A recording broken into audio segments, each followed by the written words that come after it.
In early July 2025, an announcement from the United States triggered a major geopolitical ripple across the South American continent.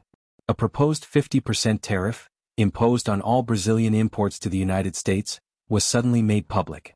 The announcement came via a social media post by Donald Trump, who framed it as a response to the legal proceedings involving former Brazilian President Jair Bolsonaro. The timing was deliberate.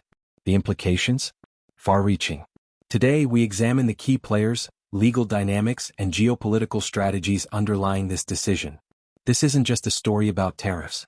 It's about political identity, sovereignty, and global influence. Let's begin by revisiting a pivotal figure in this narrative, Jair Bolsonaro.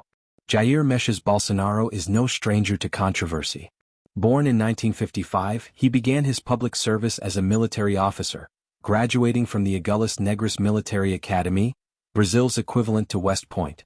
After serving in the paratrooper brigade, he transitioned into politics in the late 1980s.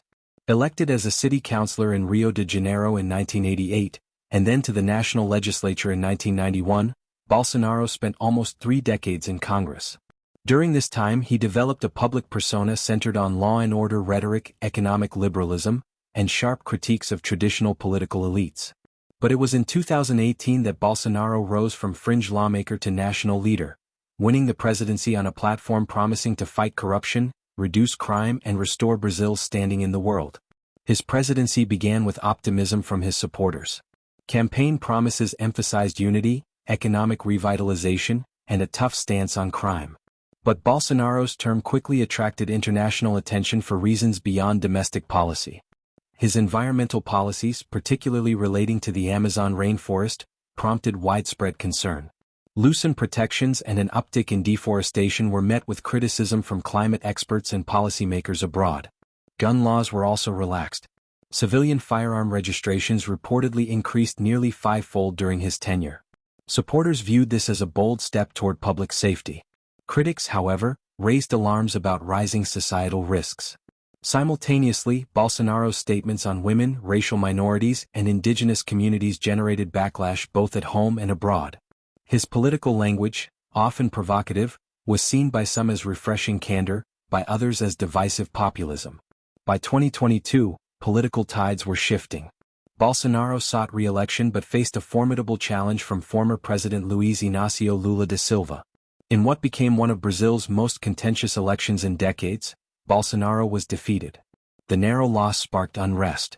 On January 8, 2023, demonstrators, many aligned with Bolsonaro, stormed key government institutions, including Congress and the Supreme Court, in an effort to dispute the election outcome. These events bore a striking resemblance to the January 6 Capitol events in Washington, D.C., 2 years prior. Fast forward to 2024. Brazil's judiciary formally opened proceedings against Bolsonaro, alleging involvement in efforts to undermine democratic processes and orchestrate a potential coup. Bolsonaro has firmly denied all allegations, declaring them politically motivated. He describes himself as a victim of judicial overreach, arguing that his political rivals are using the courts to prevent his return to power. His supporters, both within Brazil and abroad, echo these claims. Among them, Donald Trump. On July 9, 2025, Trump released a statement announcing a 50% tariff on all goods imported from Brazil, effective August 1. He justified this economic decision as a protest against what he calls the political persecution of Bolsonaro.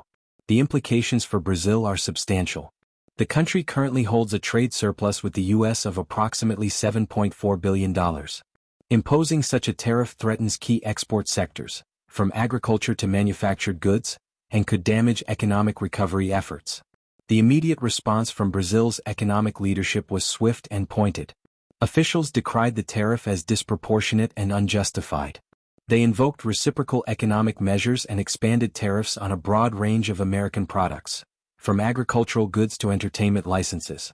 A complaint was also filed with the World Trade Organization, accompanied by a comprehensive 300-page report alleging long-standing discrepancies in U.S. agricultural subsidies.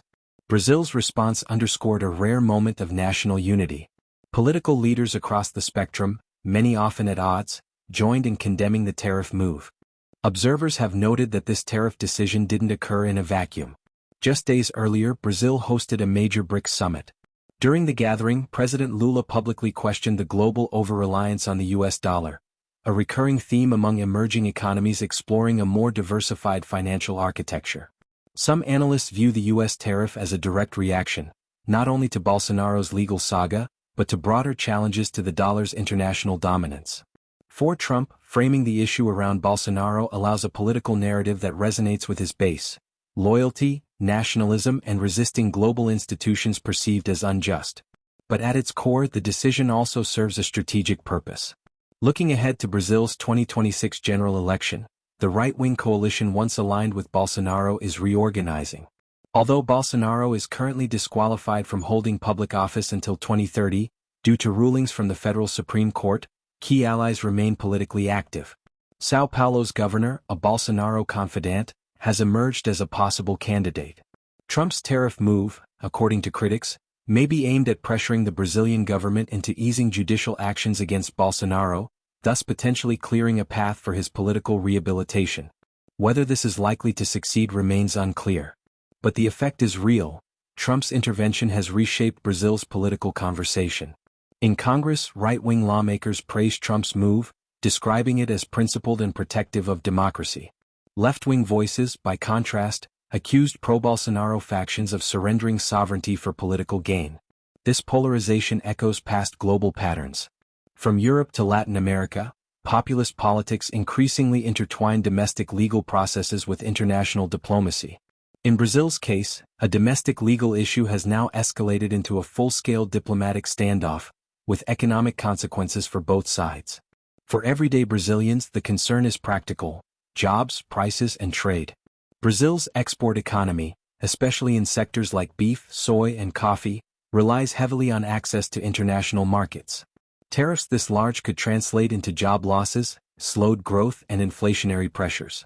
Meanwhile, American consumers may see price increases for certain Brazilian goods.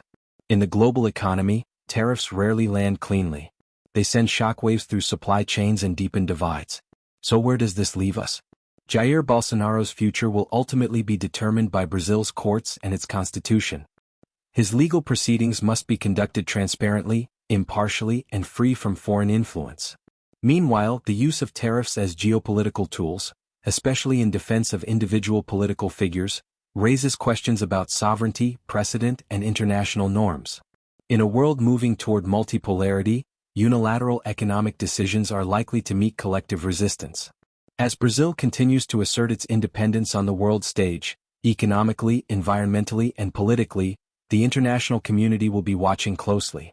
Not just to see what happens with Bolsonaro, but to understand how global power is shifting, and how new rules of engagement are being written.